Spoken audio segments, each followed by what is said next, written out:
Welcome to நம்ம வீட்டு சமையல். இன்னைக்கு நம்ம சமையல்ல சுண்டக்காய் வத்த குழம்பு எப்படி செய்யுதுன்னு பார்க்கலாம்.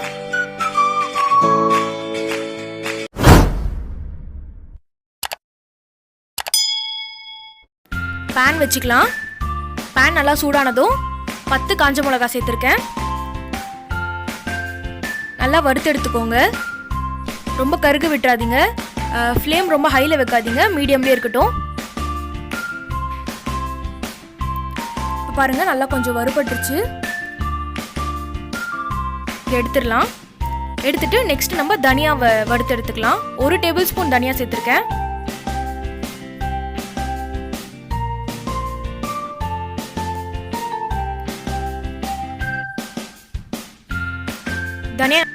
தனியா நல்லா வறுபட்டுருச்சு.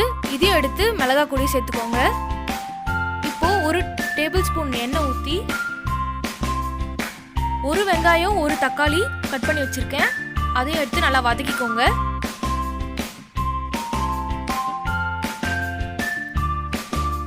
கொஞ்சமா வதங்கினாலே போதும், ரொம்ப வதங்கணும்னு அவசியம் இல்லை. ஒரு 2 மினிட்ஸ் ஆனாலே போதும்.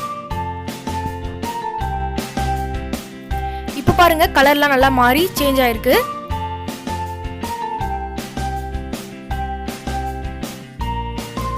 இப்போ இது மூணுத்தையும் நம்ம நல்லா அரைச்சு எடுத்துக்கலாம்.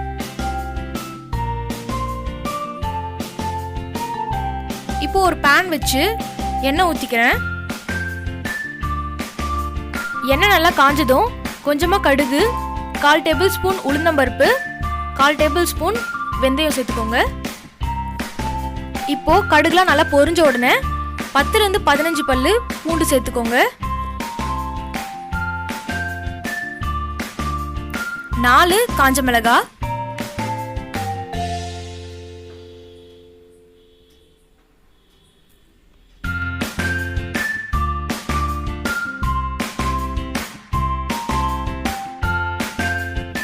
வெங்காயம் சேர்த்துடலாம்.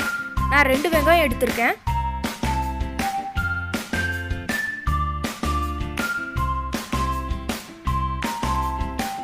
வெங்காயம் கொஞ்ச நேரம் நல்லா மிக்ஸ் பண்ணி விட்டுருங்க. இப்போ பாருங்க, நல்லா கலர்லாம் மாறி இருக்கு. கருவேப்பிலை சேர்த்துக்கோங்க. 2 தக்காளி எடுத்திருக்கேன், அதையும் சேர்த்துக்கிறேன்.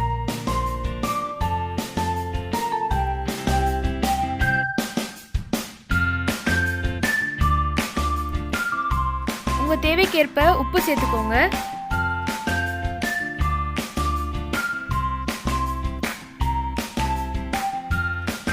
ஒரு 3 நிமிஷம் நல்லா வதங்கட்டும். இந்த மாதிரி நல்லா தக்காளி வெங்காயம் எல்லாமே நல்லா வதங்கி வரணும். இப்போ 1/2 டேபிள் ஸ்பூன் மஞ்சள் தூள் சேர்த்துருக்கேன். 1 டேபிள் ஸ்பூன் சாம்பார் பவுடர். நல்லா மிக்ஸ் பண்ணிக்கோங்க. ஒரு 1 நிமிஷம் நல்லா வதங்கட்டும்.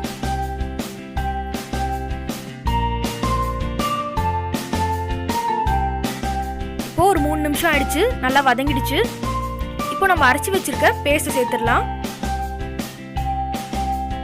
இந்த பதத்தில் இருக்கணும். நல்லா பிளெண்ட் பண்ணிக்கோங்க.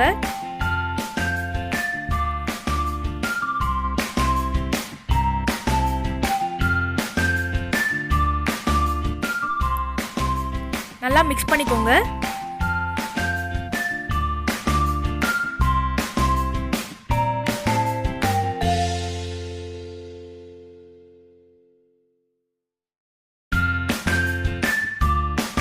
நான் கொஞ்சமாக மிக்சியில் தண்ணி சேர்த்து அந்த தண்ணியை நான் சேர்த்துருக்கேன். நீங்களும் இதே மாதிரி சேர்த்துக்கோங்க.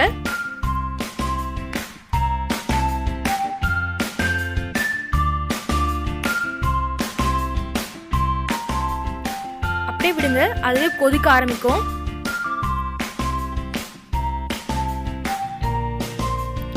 இப்போ புளி தண்ணி எடுத்து வச்சிருக்கேன். ஒரு எலுமிச்சைப்பழம் அளவுக்கு புளி எடுத்து ஊற வச்சு அதோட தண்ணியை சேர்த்துக்கோங்க.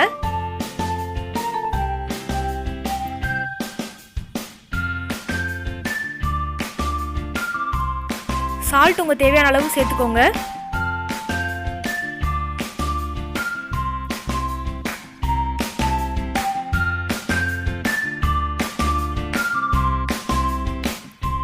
நல்லா கொதிக்கட்டும்.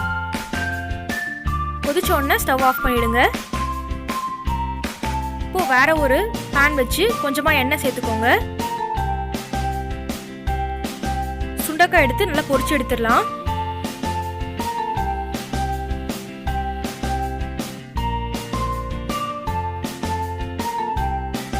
நல்லா இந்த மாதிரி டார்க் கலரில் வரணும்.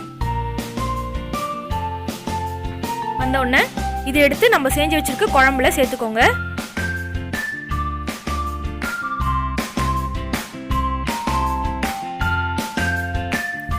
குழம்பு நல்லா கொதிச்ச உடனே சுண்ட வத்தல் எடுத்து சேர்த்துக்கோங்க.